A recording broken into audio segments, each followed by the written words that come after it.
Hello बच्चों, let's read this question and the question says that we get a rhombus by joining the midpoints of the sides of a. Now let's see the options. Option A parallelogram, option B rhombus, option C rectangle and option D triangle.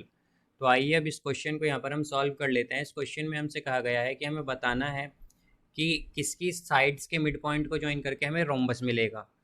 तो यहाँ पर हम की concept use करेंगे, concept mid point theorem.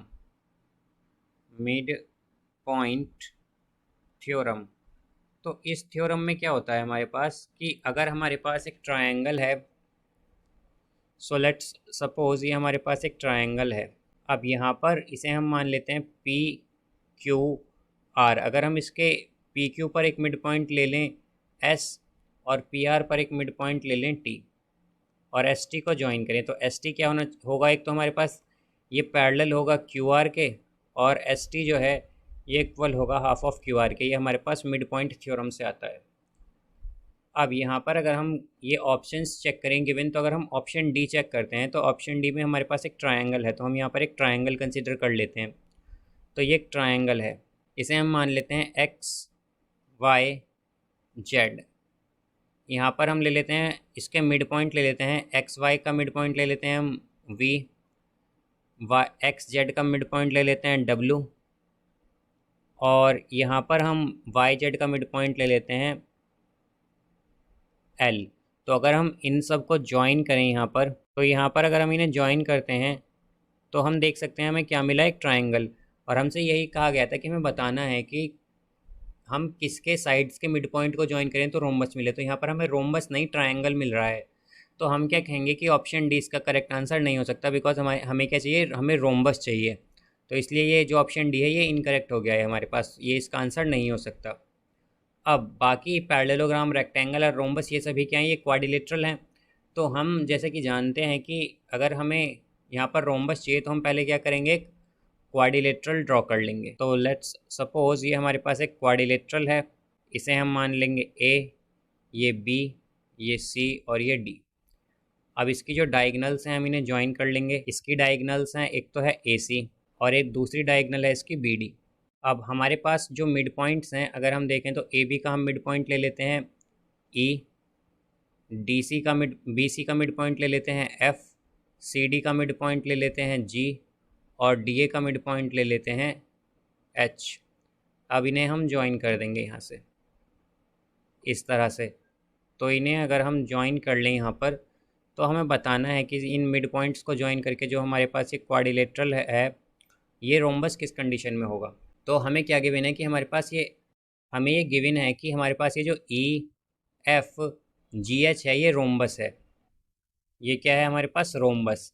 और हमें बताना है कि किसके मिड पॉइंट्स को ज्वाइन करके रोम्बस बनाया गया है। तो बेसिकली हमें बताना है कि ए बी सी डी ये जो क्वाड्रिलेटरल है कौन सा क्वाड्रिलेटरल है। तो यहाँ पर अब अगर हम देखें तो हमने मिड पॉइंट थ्योरम में क्या देखा था कि अगर हम दो मिड पॉइंट्स को ज्वाइन करते हैं ट्रायंगल के, तो वो क्या होते हैं, थर्ड जो साइड होती है उसके पैरेलल होते हैं। तो इसी तरह अगर हम यहाँ पर इसमें ट्रायंगल लें, अगर इसमें हम यहाँ पर ट्रायंगल ले लें ए बी सी, तो ए बी सी में हमारे पास ई और एफ क्या हैं, ये मिड पॉइंट हैं ए बी और बी सी के। तो बेसिकली ये पैरेलल किसके होंगे, थर्ड साइड, यानी कि जो हमारे पास ई एफ है ये किसके पैरेलल हो जाएगा यहाँ पर, ए सी के। या फिर हम ये भी कह सकते हैं कि ई एफ क्या होगा, ये इक्वल होगा हाफ ऑफ ए सी के। अब यहाँ से इसी तरह अगर हम देखें तो अगर हम नेक्स्ट ट्रायंगल लें, इन ट्रायंगल ये लेंगे हम यहाँ पर B D B C D. तो अगर हम बी सी डी लेते हैं यहाँ पर, तो हमारे पास इसमें जो एफ़ और जी हैं ये क्या है, मिड पॉइंट है यहाँ पर। तो ये किसके होंगे पैरेलल, ये जो थर्ड साइड है हमारी बी डी इसके पैरेलल हो जाएंगे। तो हम क्या कहेंगे कि एफ़ जी जो है हमारे पास, या जी एफ़ जो है ये क्या होगा, ये पैरेलल होगा, ये पैरेलल आएगा हमारे पास बी डी के। और हम ये भी कह सकते हैं कि हमारे पास जो एफ जी है ये इक्वल होगा हाफ ऑफ बी डी के। ये आ गया हमारे पास। और अब यहाँ से अगर हम देखें तो हमारे पास रोम्बस में क्या होता है, सभी साइड्स इक्वल होती हैं। तो सभी साइड्स इक्वल होने का मतलब क्या है कि जो हमारे पास ई एफ और एफ जी हैं ये दोनों भी इक्वल होंगी। तो यानी कि जैसा कि हम जानते हैं रोम्बस में क्या होता है, रोम्बस में ऑल साइड्स इक्वल होती हैं। रोम्बस की प्रॉपर्टी होती है कि ऑल साइड्स आर इक्वल। तो अगर इसमें सभी साइड्स इक्वल हैं तो ये जो ई एफ और एफ जी है ये दोनों भी इक्वल होंगे। ई एफ इक्वल होगा एफ जी के, तो हम क्या कहेंगे कि हमारे पास half of A C equal होगा हाफ ऑफ बी डी के। तो अगर ये इक्वल होंगे तो ए सी इक्वल होना चाहिए बी डी के, मतलब यहाँ पर तो हमारे पास ए सी और बी डी क्या है, ये डायगनल्स हैं quadrilateral A B C D की। तो यानी कि डायगनल्स क्या होनी चाहिए हमारे पास, इक्वल होनी चाहिए। अगर हमें यहाँ पर ई एफ जी एच एक रोम्बस चाहिए तो हम क्या कहेंगे कि diagonals diagonals of A B C D must be equal, वो इक्वल होनी चाहिए।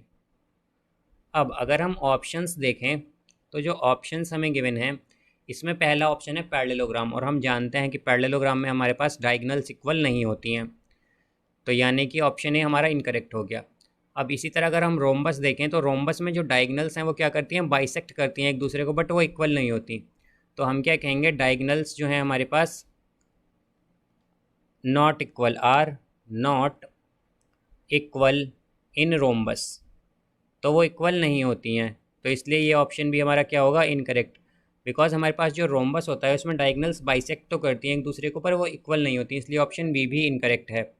अब अगर हम ऑप्शन सी देखें तो ऑप्शन सी में है रेक्टेंगल। तो रेक्टेंगल में क्या होता है, जो हमारी डायगनल्स होती हैं वो इक्वल होती हैं। Diagonals are equal in rectangle, rectangle में डायगनल्स इक्वल होती हैं। तो हम क्या कहेंगे कि इसका करेक्ट आंसर क्या होगा, हमारे पास ऑप्शन सी ही होगा, बिकॉज हमें डायगनल्स इक्वल चाहिए। तो इसका करेक्ट आंसर है यहाँ पर option C, rectangle. So I hope you understood it well. Best of luck. Thank you.